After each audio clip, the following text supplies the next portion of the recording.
اور کہا کہ یہ کمرے سے ملی ہے، شاید وہ یہاں رہنے کی وجہ سے اتنی رقم دے گیا ہے۔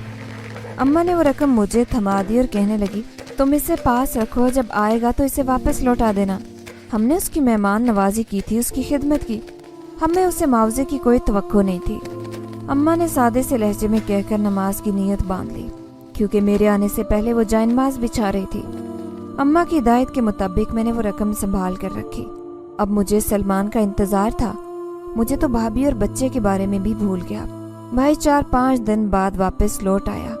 ہم نے اسے سلمان کے بارے میں کچھ نہ بتایا۔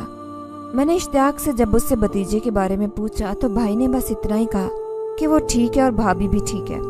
جب میں نے بھائی سے کہا کہ وہ لوگ کب آئیں گے تو وہ کہنے لگا، ابھی مجھے کچھ نہیں پتا، ابھی کچھ عرصہ وہیں رہے گی۔ بھائی نے یہ کہہ کر جیسے میرا جوش ٹھنڈا کر دیا۔ مجھے سمجھ آ گئی کہ بھابھی ابھی گھر واپس نہیں آنا چاہتی، اسی لیے میں بھی چپ ہو گئی۔ لیکن اب میری اس چپ میں سلمان کا انتظار شامل تھا۔ کچھ دن اسی طرح گزر گئے۔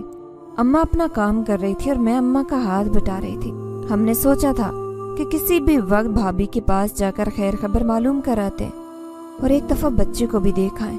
لیکن ابھی ہم تیاری کر ہی رہے تھے کہ سلمان کا اچانک آنا ہمیں حیران کر گیا۔ اس بار وہ بڑے مختلف انداز میں آیا، پہلے سے زیادہ خوبصورت ہو گیا تھا۔ اس کے چہرے پر ایک عجیب سے چمک اور روشنی دکھائی دے رہی تھی۔ میں اس کے چہرے سے نظریں نہیں ہٹا پا رہی تھی، جبکہ وہ مسکراتے ہوئے نگاہوں سے میری طرف دیکھ رہا تھا۔ میں نے شرما کر سر کو جھکا لیا۔